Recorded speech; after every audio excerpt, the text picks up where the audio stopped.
Okay. Can you see my screen?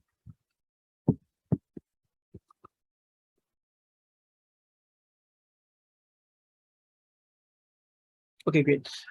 So we will be discussing linear regression now. But yeah, congratulations for implementing your first ML model, KNN. Although normally I give like the full KNN homework, but just want to gauge you guys right now. So in previous classes, I give them like the homework wherein they have to implement a library, KNN library from scratch with template, of course. I give my full template and then we just have to fill it out, similar to what you guys have done, but it's more complete. But anyway, you basically implemented your first ML model, which is KNN. So that's I've taught you the concepts and now you have to implement it. Similar to linear regression, I'll also be giving you homework where you have to implement linear regression. And of course, I have them. Yep. So you could think of linear regression as simply y is equals to mx plus b. You guys are familiar with this, right? What is this? Y is equals to mx plus b. Hope you still remember this. Especially for the math people here, right? The equation of a line, yes. Thank you for that. So yeah, just think of this when you hear linear regression. Okay, so say for example, you have this data set, you have the lot area, and you want to predict the house prices. So yeah, you see lots of rows here, and you just plot it. So lot area, house prices, lots of dots, right? And if you try to fit it using a line, wait, is it here? Not sure about the sequence. Anyway, let's start with the statement point first. 50. So if it's 50, then you have this price for a particular area value. So the price is 1,148. It's this one, 51,148. And now if it's this 90, and what's going to be the value? It's 2053. You're seeing a pattern, right? More or less, it looks like a line. Do you agree?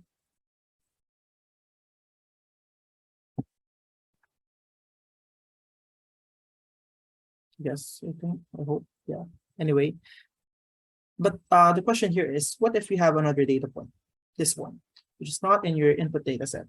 What's going to be the price if your lot area is 95? It's not explicitly here in your input data set, right? Right, yeah. How will you know? That's our goal. Yeah, it's a line, more or less.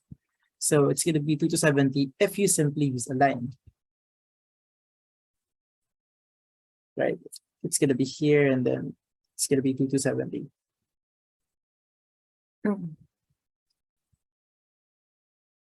So the multiplier is simply this value, 25. But how do we know?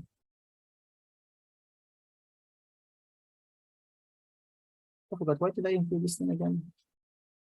Wait, let me check first. I'm trying to remember. Okay. Okay, you can have lots of m value. If you remember the y is equals to mx plus b, you're trying to figure out the best m value here. And this one, the m value here is 25. If you multiply 25 times the input, you will get the output. But there could be so many m values, could be 15, could be whatever value. Now, how do you find the best m value or theta? In the context of linear regression, we use theta symbol for the weights, for the m, for that slope. We're trying to find the best theta. Still following? But yeah, based on this plot, you already know that it's 25.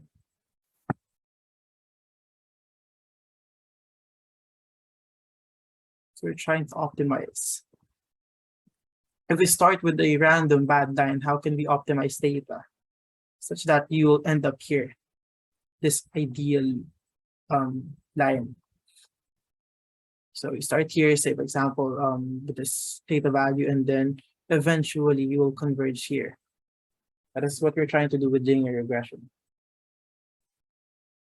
So, what do we know so far? There is some data x with desired value y. This function, h of x and then theta, those are your inputs. Where you just multiply the theta, which is the m again, and then the input. And then the objective function, this is what we're trying to optimize. So how do we say this line is better than the other line? If you go back to the previous one, right? There are lots of lines. How do you say that this one is better than this one? And then, yeah, for good data that will optimize our measure. So let's focus on this first, the data.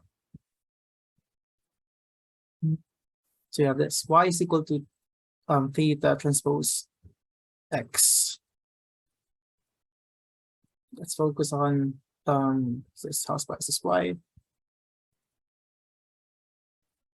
So you see there are some errors. It's not really perfect, right?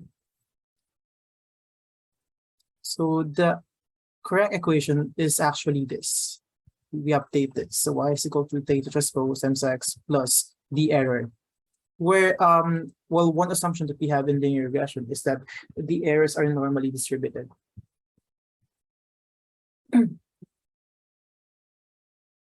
Okay, so this is the more complete equation now, plus the errors.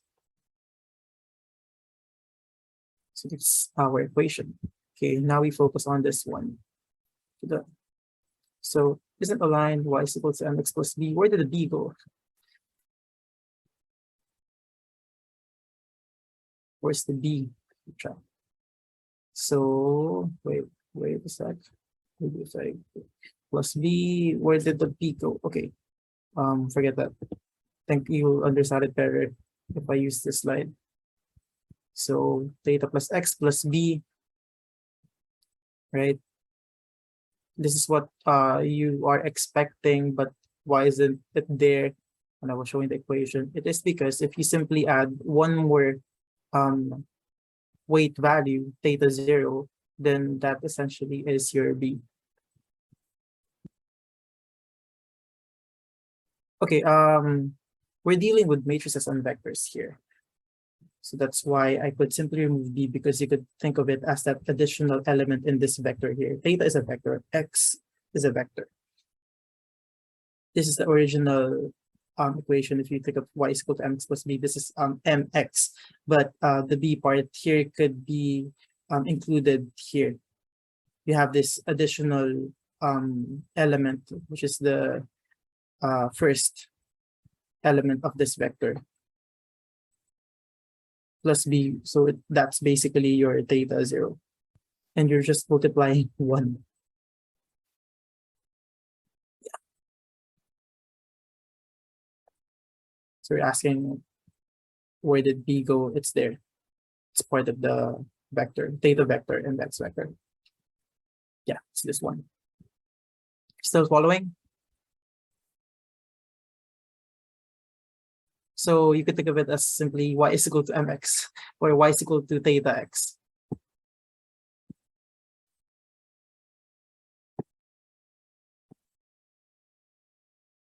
And then what is our objective function? How do we say that this line is better than the other line?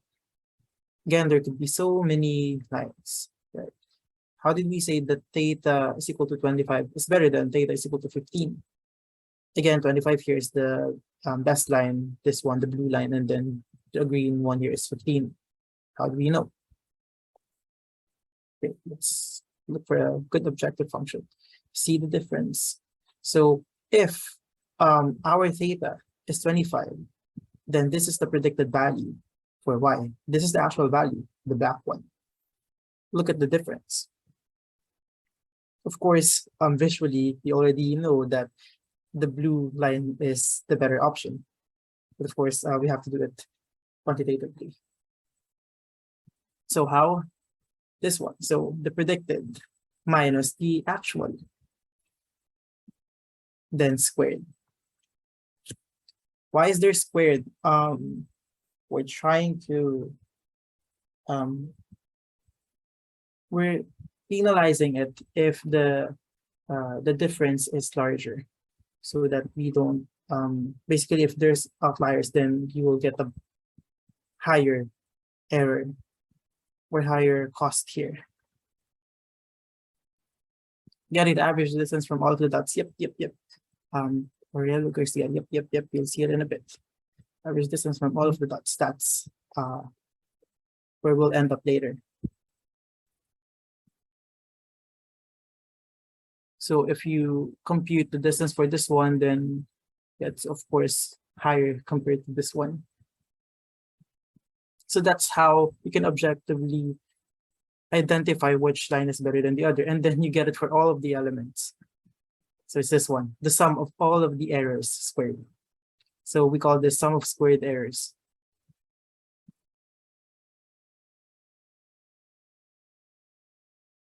This is sum of squared errors. Yeah, sum of squared errors. So again, this one, but you see that we have included this 1/2 in here. It's just some scalar value. So doesn't, I mean, if you compare it with, how do I phrase this well? It doesn't really impact it that much, in the sense that we just use it so that after we do the derivative later on, it will happen. The two will just cancel out. So, you know, you end up with just 1/, well, because you're getting the sum of many elements. So basically, you're just completing this one. So you're basically ignoring this one. That's why we included here just some scalar value to make the computations easier later on, just for that purpose. Doesn't really impact it. If you remove it, it's going to be the same.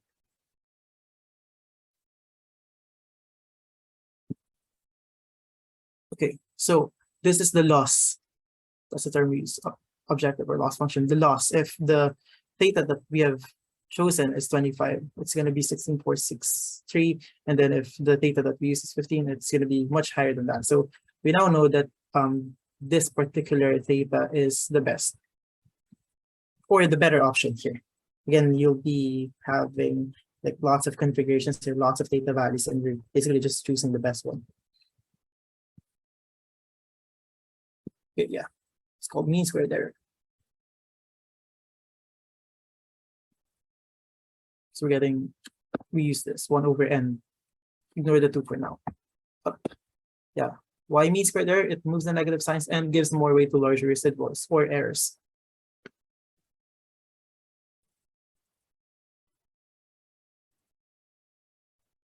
I think this is what you're referring to, Aurelio Rodolfo. Mean squared error. Okay, so after that, now we will optimize.